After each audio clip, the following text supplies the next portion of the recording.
네, 황교안 권한대행 모시겠습니다. 어서 오십시오. 예, 안녕하십니까. 예. 황교안입니다. 네, 제가 조금 전에 이 헌재 TF 무슨 이 장막대에 숨은 이 어둠의 자식들인지 이 자들이 지금 대본 써준 대로 하고 있다고 문형배가 얼뜻결에 이 자백을 해버렸잖아요. 어떻게 보십니까? 뭐 자기는 그렇게 하려고 했겠죠. 뭐 그러나 다른 또 위원들이 있으니까 뭐 네. 달라졌으면 좋겠는데 네. 하도 요즘 이제 법치가 무너지고 또 법 시스템이 뭐 엉망진창이기 때문에 그가 그냥 헛소리 하진 않았을 것 같아요. 그러니까 저는 문제가 심각하다고 생각합니다. 그런 게 있긴 있습니까? 다른 재판에서 저는 그런 걸 들어본 일이 없어요. 네. 그러니까 이를테면 뭐 어떤 사건에 중요한 사건 같으면 정말 이제 TF팀을 만들어서 예를 들어서 통진당 예산 심판할 때 TF팀을 만들었습니다. 네. 그건 그게 하나의 시스템이에요. 예. 그러나 이 선관위는 헌재 헌재 그 자체 외에 다른 시스템을 두는 것 자체가 불법입니다. 예. 헌재 위원들이 해야지 네. 무슨 TF들이 나서서 한단 말입니까? 그러니까 이제 검찰 입장에서는 공소유지를 하기 위해서 뭐 여러 전문가들이 일시에 모여서 그 팀이 같은 예. 팀이 움직여요. 예, 팀이 문형배 팀이 결국 이 8명의 헌법재판관들입니다. 네네. 그게 팀이지. 예. 그리고 그 각 팀들의 보좌관들이 있을 거예요. 네네. 그거 외에 TF는 나는 불법적에 가깝다 이렇게 생각합니다. 지금 문형배가 어쨌든 이걸 자백해버렸잖아요. 재판 도중에. 예, 정상이 아닙니다. 알겠습니다. 예, TF도 그렇고 이 지금 뭐 문형배나 이 헌재의 재판이 너무 일방적이고 강압적이고 편향적으로 진행이 돼서 지금 헌재 못 믿겠다는 국민이 최소한 절반 이상이잖아요. 이거 어떻게 봐야 됩니까? 우선 이제 문형배는 뭐 잘 아시다시피 네. 행번방 문제 있지 않았습니까? 네. 근데 그것뿐만 아니라 세계 선거재판회의 총회에 참석을 했어요. 2번을 했습니다. 네네. 행사 이름이 뭐냐면 선거재판회의입니다. 지금 문형배가 왜 선거관리위원회를 참석을 하겠습니까? 아무 관계가 없어요. 본이라고. 그래요? 예. 그것도 2번이나 갔어요. 네. 그러니까 나는 선관위와 연결이 돼 있지 않아 가지고는 갈 수도 없었다. 네. 뭐 가서도 안 되는 장소를 간 겁니다. 네. 그리고 선관위 직원들하고 같이 또 여행도 갔어요. 예. 지금 여행 갈 때 아니죠. 이런 여러 가지 잘못된 것들이 결국 이제 지금 터지고 있는데 더더구나 TF까지 만들어 가지고 네. 헌재 재판관이 아니라 외부에서 조종을 하는 네. 그런 세력이 짐작은 돼요. 누구들이 이런 짓들을 했을까. 그렇지만 이렇게 돼서는 안 된다. 예. 전부 잘못된 것이다 이런 생각을 하고요. 네. 편파적인 탄핵 사건 진행이 되고 있습니다. 지금 진행 내용을 제가 직접 이제 재판정에 들어가서 네. 보니까 우리가 증거 신청을 하면 대부분 다 기각해요. 예. 30몇 건 했는데 받아들인 건 8건. 네. 대부분 다 기각을 해요. 또 증인 신청에도 기각합니다. 네. 자기들 마음에 맞는 안 맞는 사람 같으면 안 받는 것 같아요. 네. 이런 건 정말 잘 못된 거. 왜 그렇게 하는지 뭐 최근에 이제 여러 가지 이유들이 쭉 나오고 있죠. 네. 이런 점에 있어서 결론은 어떤 결론이 나더라도 국민이 승복할 수 없는 그런 재판을 하고 있다. 네. 이런 생각을 합니다. 지금 이 정황을 보면 애초부터 대통령 파면을 결정해 놓고 그것도 시점까지 다 정해 놓고 이재명이 선거법으로 피선거권 박탈당하기 전에 허겁지겁 대통령 파면을 해놓고 조기 대선으로 가야 되겠다 이런 나름의 지것들끼리의 어떤 시간표에 맞춰서 그동안 움직여 왔던 것 아니냐 이렇게 의심할 수밖에 없지 않습니까?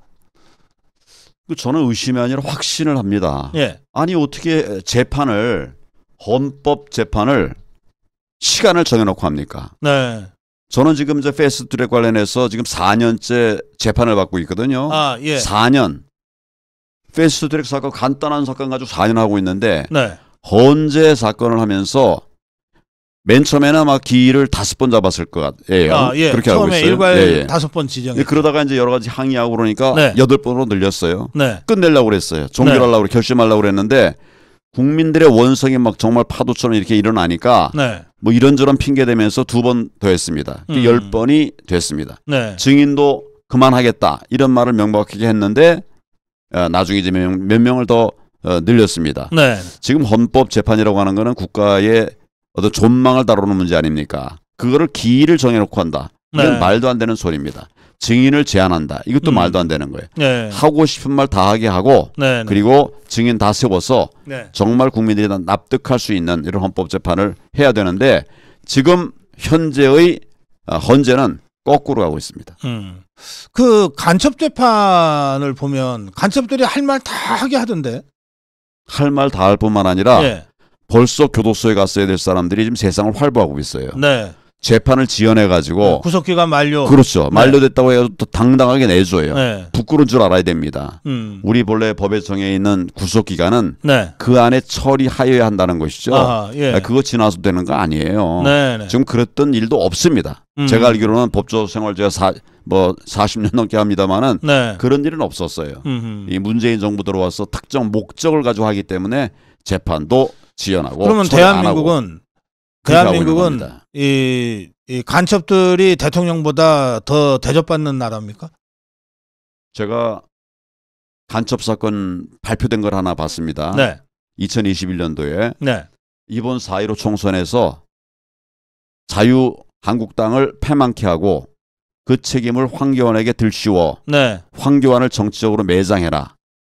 지금 북한의 충북 간첩단 사건. 그렇죠. 예. 북한의 통전부에서 충북 간첩단에 지령을 내린 겁니다. 네, 네. 지금 세상이 그렇게 돌아가고 있는 것 같아요. 근데 이것뿐이겠습니까? 이것뿐이 아니죠. 지금 전국에 간첩이 깔려 있는데 네. 제가 몇 번 말씀드렸습니다만은 충북 간첩단도 있지만은 네. 그 사건 터지고 나서 얼마 안 돼 가지고 창원 간첩단 사건이 있었습니다. 예. 그리고 전주 간첩단 사건이 있었어요. 네. 그다음에 진주 간첩단 사건도 있었습니다. 네. 제주 간첩단 제주도 사건. 있었죠. 예. 얼마 전에 뭐 제주 사건 재판 진행하다가 뭐 이런 석방이 됐다 이런 얘기도 들었는데 네. 간첩단을 수사하다가 석방한다는 건 벌써 법치가 무너졌다는 말입니다. 네. 대한민국이 무너져 있고 전국에 간첩이 깔려 있습니다. 네. 깔려 있는데 뭐 그냥 간첩을 대수롭지 않게 생각해요. 그럼 나라 정말 무너지는 거죠. 예, 알겠습니다. 우리 황교안 권한대행께서 대통령 탄핵 심판 변호인단에 합류를 하셨습니다. 그렇습니다. 그래서 지난번 변론에서 김용빈 선관위 사무총장을 이제 증인으로 불렀으니까 그 증인과 이 부정선거와 관련된 이 논쟁, 공방, 예, 증인 신문, 예, 이런 것들이 있었습니다. 그 어땠습니까? 논쟁은 아니고요. 예, 증인 신문이 있었습니다. 증인 신문이 있었죠. 그리고 예. 말도 안 되는 그런 얘기들을 제가 듣고 네. 또 지적도 많이 했습니다. 네. 얘기할 건 많았어요. 많았는데 이미 이제 우리 변호인단이 누구 얘기하기로 다 이제 해서 일단 1차 신문을 마쳤는데 얘기를 마쳤는데 네. 헌법재판소장이 이제 끝내려고 그래서 네. 제가 잠깐만 내가 할 말이 좀 있다. 예. 그랬더니 또 하라고 하더라고 그때. 보통 같았으면 이제 잘라버렸을 텐데 뭐 하여튼 허락을 하더라고요. 네. 그래서 제가 이제 그러면 이제 짧게만 해야 된다니까 3가지만 질문하겠다. 네. 3가지. 지금 김용빈 헌재 선관위 사무총장이 자기가 사무총장 되고 나서는 모든 문제를 다 정리했다. 거의 문제 없다. 네. 이렇게 얘기를 했어요. 네. 그래서 그럼 당신 있을 때 당신 쪽에서 잘못한 그거를 내가 묻겠다는 생각을 가지고 그런 질문을 했습니다. 예. 3가지 질문했어요. 첫째는 투표관리관 개인 도장 그거 왜 안 찍었냐 이랬더니 답이 뭐냐면 대법원의 규칙으로 인쇄 날인을 가림했다. 투표관리관 개인 도장을 왜 안 찍었냐 네. 그랬더니 규칙으로 인쇄 날인을 가림했다. 대법원도 적법 판단했다. 이렇게 말을 했어요. 네. 그런데 투표관리관 개인 도장을 찍게 되어 있는 것은 선거법에 되어 있는 겁니다. 법에 그렇게 돼 있죠. 법에 되어 있는 거예요. 법에 돼 있어요. 네. 공직선거법에 되어 있는 거예요. 네. 법에 되어 있는 것을 규칙으로 바꿀 수 없습니다. 그러니까 법보다도 아래에 있는 게 규칙인데. 그렇죠. 예. 본래 헌법, 예. 법률, 네. 그다음에 영, 네. 규칙 이렇게 되어 있는 거거든요. 네. 규칙으로 법을 바꾸겠다고 하는 거예요. 그거를 선관위 사무총장 이 사람도 법조인인 출신입니다. 네. 그런 사람이 뻔뻔스럽게 이런 얘기를 하는 거예요. 아하, 그래서 예. 법대로 해라.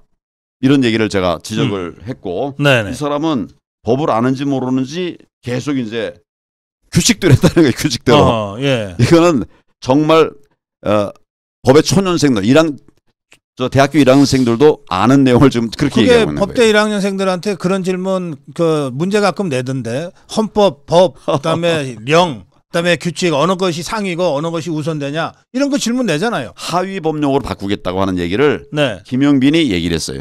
둘째 질문은 이렇게 했습니다. 접힌 적 없는 빳빳한 투표지 이거 가능하냐? 이거 물어봤어요. 네, 기억 형상 종이. 네, 그렇죠. 네. 형상 기억 종이. 네, 형상 기억 종이. 네, 그랬더니 이것도 뭐라고 그러는가 하면 대법원에서 이미 검증을 했다. 네, 정상 투표지라고 결론을 내렸다. 이렇게 얘기를 하는 거예요. 네. 그런데 세상에는 형상 기억 종이가 없습니다. 네, 네. 형상 기억 종이 없어요. 그러니까 김용빈이 이 말하기도 좀 쑥스러웠는지 형상 기억 종이라고 말하지 않고 말을 버벅버벅 거렸습니다. 제대로 말도 못했어요. 네. 전문가의 증언까지 다 나와 있는 얘기를 네. 지금 헛소리하고 있는 거죠. 그러면 대법원이 결정하기 전에 접힌 투표지가 이거 펴지냐 이렇게 이제 물었어요. 네. 이것도 하여튼 자기는 판결에 있다는 거예요. 판결에. 대법원 전부 대법원 갖다 대는 거예요. 그렇죠. 예. 근데 그게 그거 아니에요? 한통속들 아니에요? 예, 맞습니다. 예. 뭐 그 사람 한통속인데 예. 제가 지금 말씀드리려고 하는 거는 대법원 판결이 확정 선언이 아닙니다. 네. 대법원 판결일 뿐이에요. 대법원 판결이 그 뒤에 얼마든지 바뀝니다. 네. 다시 재판해가지고 끝난 것들이 많이 있어요. 제가 오늘 몇 가지 사례 갖고 왔는데 네. 부동산 등기 없이도 매매 효력을 인정을 한다. 전에는 안 되던 것이 된 거예요. 네. 이게 2021년 일입니다. 네. 음주운전 3진 아웃 기준 변경이 됐어요. 2019년도에 됐습니다. 바로 최근 일들이. 배우자 상속재산 분할 청구권 확대했어요. 이것도 최근에 다 바뀐 거예요. 네. 그 전에 판결 있던 거를 바꾼 거죠. 대법원 판결이 시대의 변화에 따라서 자꾸 바뀔 수밖에 없죠. 계속 바뀌는 겁니다. 네. 그러니까 대법원이 그래 판결했다. 그러니까 그게 답이다. 진리다. 첫 헛소리입니다. 그래서 저는 이런 부분에 관해서 네. 정말 이 사람의 법적인 상식이 부족하구나 이런 생각을 합니다. 네. 또 세 번째 질문 던졌습니다. 예. 사전 투표에서만 CCTV를 왜 가리냐? CCTV를 가리냐 그래서 가린대요. 왜 가리느냐? 근데 본 투표에서는 당일 투표에서는 이걸 가리게 되어 있지를 않아요. 그러니까 왜 사전 TV에서만 가리느냐 이걸 물었더니 네. 이게 또 뭐라고 그러는가 하면 유권자 기표행위 녹화 위험성 때문이다. 이렇게 말을 했어요. 유권자 기표행위 녹화 위험성 때문이다. 지금 저는 사전 투표에서만 왜 CCTV를 가리냐 그랬더니 유권자 기표행위 녹화 위험성 때문이다. 문과 답이 전혀 다릅니다. 네, 그러네요. 이거 보니 이렇습니다. 사전 투표는 사전 투표를 하게 되면 누가 투표하는지 모르지만 전에는 이제 이걸 우리 기표할 때는 다 가려서 했어요. 예. 다 가려서 했는데 이 문재인 정부 들어와서는 가림막을 없애버렸습니다. 우리 재판하다 가보면 넷 중에서 셋은 막혀 있는데 하나는 뚫려 있는 경우가 있어요. 예. 제가 2020년 선거 때 그렇게 당했습니다. 그래서 고치라 그랬더니 바로 딱 고치더라고요. 네. 그래서 그렇게 되면 우리 비밀 투표가 보장이 안 되는 거 아닙니까? 네. 한쪽이 보이니까. 제가 그때 지적할 때도 제가 이렇게 앞을 바라보고 투표를 하게 돼 있는데 네. 앞이 뚫려 있어요. 그리고 뒤에는 이 사무원들이 있었어요. 네, 예. 야, 이게 그럼 비밀 투표가 지켜지는 거냐? 그랬더니 고쳐주겠습니다. 딱 고치더라고요. 고칠 걸 왜 그렇게 해놓습니까? 네, 지금 이제 사전 투표에서만 CCTV를 가리는 것은 이것과 관계가 다 있습니다. 이걸 이제 개수를 못하게 하려고 그러는 거예요. 투표하는 사람 숫자를 네. 가리게 하려고 CCTV를 가리는 겁니다. 네, 숨기는 거예요. 그렇군요. 그래서 네. 사전 투표는 반드시 이제 그렇게 하는데 네. 당일 투표는 규정이 좀 다르게 돼 있어요. 그래서 제가 이제 그 지적을 한 건데 이건 규정이 있는 거 사실 잘 모르는 것 같아요. 네, 그리고 헛소리를 하고 있었습니다. 네. 제가 네 가지 얘기에 대해서 세 가지 얘기를 물었는데 다 대답을 잘못했어요. 네. 사무총장님은 선거 관리에 있어서는 실무적 책임자 아닙니까? 네. 헛소리를 하고 있었어요. 그러니까 얼마나 선거가 부실 관리가 됐겠습니까? 예. 이 얘기를 듣고 정말 경탄에 놀랬고 이래서 안 되겠다. 지금 말씀하신 거가 이제 헌법재판소의 변론에서 그 대통령 측 변호인단으로서 부정선거 관련된 선관위 사무총장에 대한 증인 신문을 통해서 어렵게 그걸 기회를 만들어 가지고 그래서 이제 그렇게 진행이 됐다는 거죠. 질문했더니 답변이 그렇게 엉터리로 나왔다 이거죠. 근데 지금 이 보도에 따르면 지금 헌재 변론이 뭐 대통령이 3분만 해도 뭐 딱 잘라버리고 막 이런 식으로 굉장히 강압적이고 일방적으로 진행된다 그러는데 막상 변호인단으로 참여하시면서 어떤 분위기를 느끼셨습니까? 어떤 재판이든 재판의 원칙은 공정성입니다. 네. 특히 절차의 공정성 굉장히 중요하죠. 헌법재판은 절차의 공정성이 전혀 지키지 않고 있습니다. 그리고 기회의 또 공정성이 필요한데 기회도 제대로 안 되고 있습니다. 그러니까 한 사람 증인 세웠을 때마다 90분 90분의 시간을 줘가지고 다 그렇게 얘기하게 돼 있어요. 근데 소추한 사람하고 그다음에 소추를 받은 사람하고는 국회 쪽하고 이제 대통령 쪽 입장이 전혀 다르죠. 당연히 다르죠. 얘기할 게 많죠. 공격할 사람보다 훨씬 방어하는 게 힘들지 않습니까? 근데 그것도 90분 안에 그러니까 다 기계적으로 90분 안에. 더 추가 질문도 거의 안 받아요. 추가 질문 받읍시다. 그러니까 맨 처음에는 45분 이렇게 90분 준 다음에 나중에는 뭐 15분인가 더 줘요. 저희도 똑같이 주는 거예요. 제가 아까 이렇게 저 추가 질문했을 때도 저에게 준 시간만큼 저기 또 주더라고요. 아, 그래요? 정말 공정해요. 이런 헛공정입니다. 지금 이제 아니 이게 지금 재판하는 거지 TV 토론하는 게 아니잖아요. 그렇죠. 전 TV 토론에 시간 제한 받아봤지만 이런 현장에 가서는 한 번도 제가 헌법 재판을 받아본 사람입니다. 그렇죠. 통진당 해산하라고 했어요.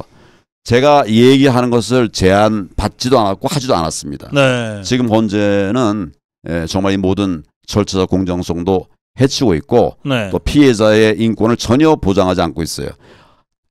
헌법 재판이라 하더라도 피의자의 무죄 추정의 원칙 다 인정받아야 되는 거 아닙니까? 똑같이 그렇게 해야 되는데 이걸 이제 이미 마치 죄 있는 것처럼 판단하고 시간 맞춰가지고 진행을 하고 있는 이 못된 일을 하고 있는 겁니다. 지금 원로 헌법학자 허영 교수가 지금 헌재가 지금까지 저지른 불법만 해도 최소 10가지가 된다고 하면서 이런 식으로 해서 그냥 그 대통령 파면으로 그냥 강행을 하면 헌재가 그날로 가루가 될 거다 이런 발언을 했습니다. 인터뷰에서. 지금 헌재가 저거 이런 식으로 그냥 가면 진짜 이거 큰일 나는 거 아니에요? 삼척 동자도 지금 헌재가 결론을 내고 지금 재판하고 있구나. 삼척 동자도 그렇게 생각하고 있습니다. 저는 물론이고요. 또 변호인단도 마찬가지고. 그러면 이 판결이 난다 하더라도 누가 승복하겠습니까? 국민이 승복할 수가 없는데 누가 승복하겠습니까? 그래서 저는 그래서 중간에 아마 변호인단에서 이렇게 하면 우리 총사퇴하겠다. 변호인단 총사퇴하겠다. 이런 얘기도 했던 것 같아요. 얼마나 공정하면 그리 하겠습니다. 이 법치의 기본은 공정인데 공정이 무너진 재판을 지금 하고 있는 거죠. 알겠습니다. 지금 이런 상황을 지난 14일 그 외신 기자회견을 통해서 좀 외신들한테 좀 전달을 하셨던 것 같습니다. 그렇습니다. 이 외신 반응이 굉장히 뜨거웠다 그러던데 그날 외신 기자회견 현장이요. 프레스센터의 그 공간이 120석이더라고요. 그게 우리가 쓸 수 있는 공간이 120석인데 꽉 채웠습니다. 외신 기자들도 여기저기서 많이 왔고요. 이분들 질문이 계속 이어졌고 그만큼 이제 대한민국의 부정선거에 저희가 지금 계속 얘기하고 있는 게 부정선거였거든요. 부정선거 이슈에 대해서 관심이 많은 거죠. 다른 질문 거의 없었습니다. 그리고 우리가 그렇게 해서 3시간 2시부터 해서 5시까지 토론을 했는데 끝까지 계속 이어졌고 그 시간이 돼도 질문이 다 안 끝나서 남은 분들에게 추가 질의응답을 하고 난 먼저 나오게 돼요. 그런 정도로 열기가 뜨거웠고 특히 부정선거에 대해서 외국의 관심이 매우 많았다. 이런 말씀을 드립니다. 뭐 사실은 지금 말씀하시니까 우리 자유우파 탄핵 저지 집회에서도 스탑 더 스틸 부정선거를 중단하라고 하는 표도둑질 중단하라고 하는 트럼프 대통령 캠프의 그 슬로건을 우리 자유파 국민들도 일상적으로 이제 쓰게 됐어요. 스타업더스들 다 알고 있더라고요. 예. 그래요. 그러니까 대통령이 이제 이 부정선거를 바로 잡기 위해서 계엄을 한 거 아닙니까? 네. 본인이 그렇게 말씀을 하셨잖아요. 네. 이 부정선거에 대해서 가장 많은 자료를 가지고 있고 또 오래 싸워왔고 네. 또 어떻게 보면 공격 포인트도 잘 알고 있는 제가 그래서 이제 그 대통령 변호인단에 예. 들어간 거거든요. 네. 그런데 이제 그런 질문이 잘 안 나오고 그러니까 제가 이제 긴급 요청을 해가지고 지금 선관위 사무총장을 이제 공격을 한 거죠.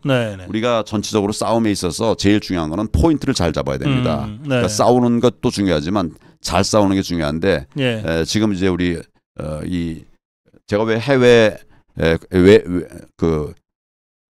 외신 기자단 회의를 했는가 하면 지금 우리나라는 잘 몰라요. 모르는 사람이 많아요. 근데 외국에서는 더 잘 알고 있습니다. 너무 잘. 우선 트럼프 대통령이 부정선거 얘기를 그렇죠. 하고 있지 않습니까? 앞으로 아마 좀 전국이 정상이 되면 이 문제 굉장히 심각하게 다룰 겁니다. 근데 우리가 모르니까 주인공이 우리인데 그래서 이제 제가 이 얘기를 계속 하고 있고 이제 외신 기자 회의까지 이제 만든 거죠. 예.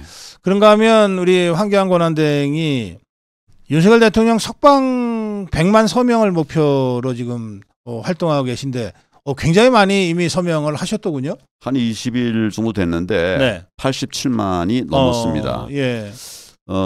이제 처음에는 막 올라갔는데 이제 사람들이 어느 정도 하니까 이제 숫자는 새로 들어온 숫자는 안 느는데 아니 안 느는 게 아니라 속도가 좀 줄긴 했는데 그래도 좀 몇만 명씩 들어와요 매일. 지금 그리고 주소 좀 올려주세요.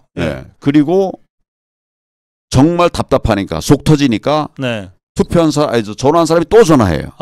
이런 사람들은 지금 130만이 넘었습니다. 그렇습니까? 103. 그게 결국 민심이거든요. 이게 이제 국민의 뜻인데 결국 저는 이제 이분들이 이제 보내주신 것들을 어느 정도 정리가 되면 조만간 이제 법원에도 보내주고 헌재에도 보내주고 또 대통령에게도 힘내시라고 보내드리려고 합니다. 이게 지금 이제 인쇄를 프린터를 하고 있는데 엄청난 양이 됩니다. 870만. 87만. 엄청난 것이죠. 그 1811에 0191. 그렇습니다. 이렇게 전화하면은 바로 그 서명이 가능한 거죠. 바로 등록이 가능합니다. 1811에 0191. 네. 알겠습니다. 이게 20날 지금 대통령 구속 취소 심리가 서울중앙지방법원에서 열리거든요. 어떻게 그렇죠. 전망하십니까? 법대로 한다면 지금 대통령을 이제 구속해가지고 이렇게 재판하는 거는 맞지 않습니다. 뭐 재판의 기본 원칙은 불구속 재판입니다. 불구속 재판. 그리고 무죄 추정의 원칙이 적용돼야 됩니다. 근데 무턱대고 대통령을 구속해놨어요. 저는 법조 생활을 오래 했지만 구속 사유를 모르겠습니다. 또 증거인멸의 우려가 있다고 했다면 지금 벌써 구속된 지가 며칠입니까? 그 사이에 다 증거 하지 않았습니까? 뭘 더 할 게 있어요? 그러면 바로 석방해야 되는 거죠. 그래서 저는 우선 신병부터 풀고 석방하고 저유로운 상태에서 재판하게 해라. 그렇게 해야 그나마라도 지금과 잘못된 것에 대해서 국민들이 용서할 기회가 될 것이다. 저는 정상적으로 하면 무죄 당연히 무죄죠. 알겠습니다. 그리고 석방해야 된다. 이런 생각을 합니다. 1811에 0191입니다. 국번 따로 없습니다. 1811에 0191로 전화하시면 윤석열 대통령 석방운동에 여러분들이 참여하실 수가 있습니다. 지금 전화하시기 바랍니다.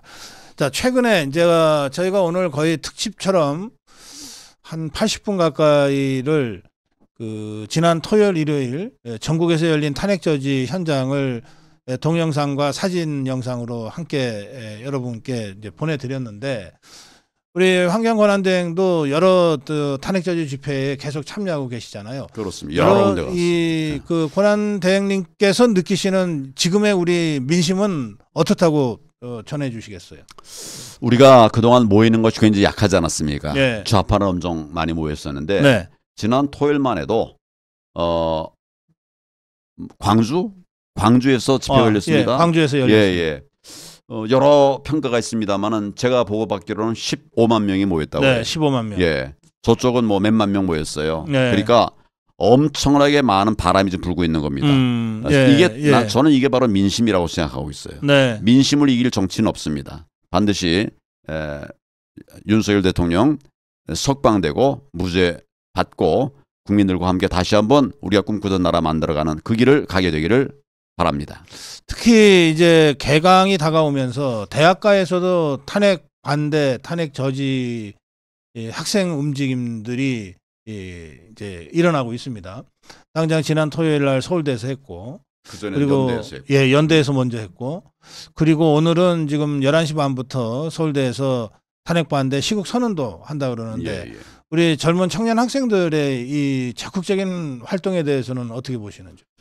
젊은이들은 정치에 무관심한 것 같이 보여요. 네. 그런데 문제가 되는 것을 알면 그 누구보다도 치열하게 싸웁니다. 옛날에 이제 우리 원전 재건축 얘기할 때도 그랬죠. 젊은이 나서서 지금 원전 건축이 재개가 된 겁니다. 요즘도 청년들이 모이고 있습니다. 네. 저는 이제 많은 시민들을 만나는데 요즘 보면 어지간한 집회들은 청년들이 반이 돼요.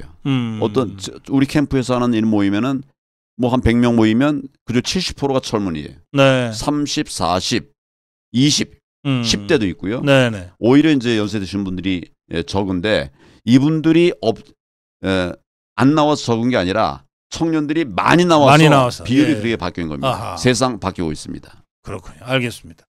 지금 이 전화가 폭주하는 것 같아요. 아까 제가 알려드린 1811에 0191이요.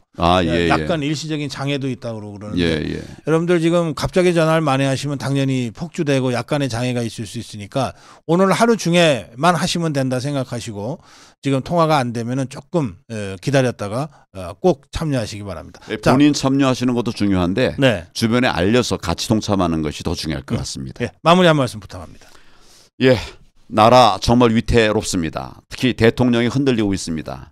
부정선거로 흔들리고 계십니다. 우리 국민들이 반드시 대통령이 말한 이 부정선거를 통해서 대한민국이 살 길을 찾고 또 대한민국이 다시 정상화될 수 있도록 힘을 모아 주시기 바랍니다. 지금은 국민의 힘, 시민의 힘밖에는 없습니다. 시민의 힘밖에 없다. 환경권한대행가의 말씀이었습니다. 고맙습니다.